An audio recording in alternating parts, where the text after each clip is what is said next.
Hi everyone, my name is Chantel, and for term project number 2, I will be providing a brief background and explaining the action I will take for the ethical issue I chose for my term project number 1, which is the ethics of the blood donation deferral policy for men who have sex with men. Beginning with the background, the demand for blood and blood products continues to rise every year, and blood products remain a critical component of an effective healthcare system. In 1983, contaminated blood products resulted in the transfusion of blood that infected approximately 2,000 people with HIV, and around 25,000 people were infected with hepatitis C. At the time, a lack of available HIV screening mechanisms led Canada, among many other countries, to indefinitely defer the donation of blood products by men who have sex with men. This was said to be justified as little was known about HIV and AIDS, so public health officials presumed the cause a blood infectious agent that primarily affected men who have sex with men. Although previously justified, advancement in scientific technology has produced screening mechanisms such as antibody testing and nucleic acid testing used by Canadian Blood Services to screen all blood donations for HIV, hepatitis C, and West Nile virus. Although the introduction of nucleic acid testing has allowed for a highly sensitive testing mechanism that can identify smaller levels of viral matter displayed shortly after contamination, Health Canada maintains the implementation of an exclusionary criteria specific to men who have sex with men. The Canadian government has demonstrated an interest in reducing the barriers faced by men who have sex with men in blood donation services. The first policy modification took place in 2013 when Health Canada implemented a 5-year deferral period of abstinence from the last sexual encounter. This was later revised in 2016 when Health Canada decreased the deferral period from 5 years to 1 year.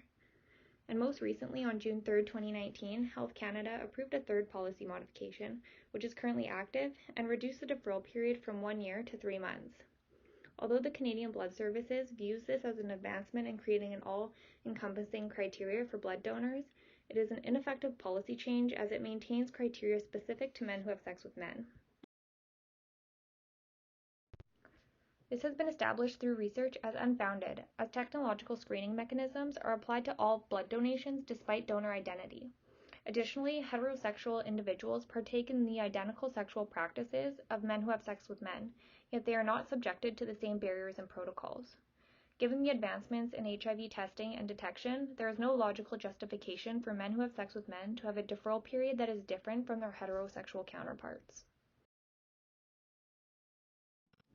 This affects men who have sex with men, as the blood donation deferral policy reinforces discrimination experienced by men who have sex with men. The idea that one must be considered healthy in order to donate blood and blood products, while demanding that men who have sex with men meet an unequal amount of qualifications compared to heterosexual individuals, implies that the deferral period is to ensure that their unhealthy and suspicious blood is guaranteed to be safe for transfusion.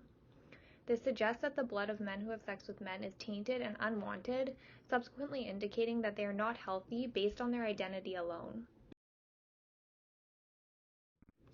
The deferral period enforced on men who have sex with men further impacts individuals in need of blood and blood products, as it reduces the number of suitable donors able to donate, reducing the overall blood supply. The elimination of the men who have sex with men specific blood donation deferral period would reduce the severe shortage that the Canadian government faces for blood products, leading to a more powerful and effective healthcare system.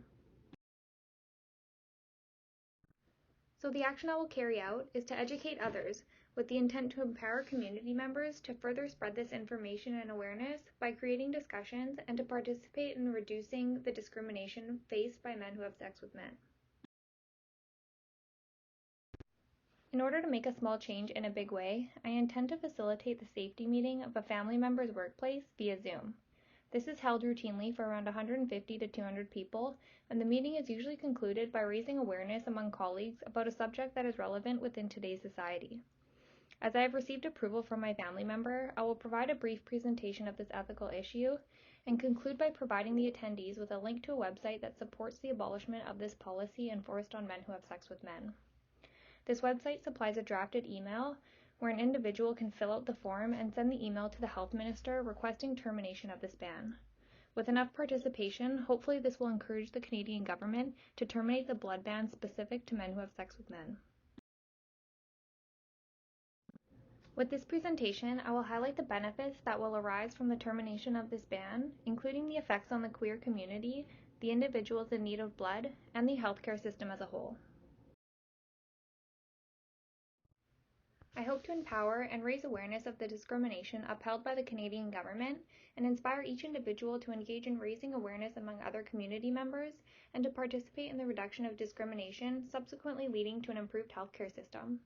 It is important for every individual to understand that small changes can make big impacts on society as a whole.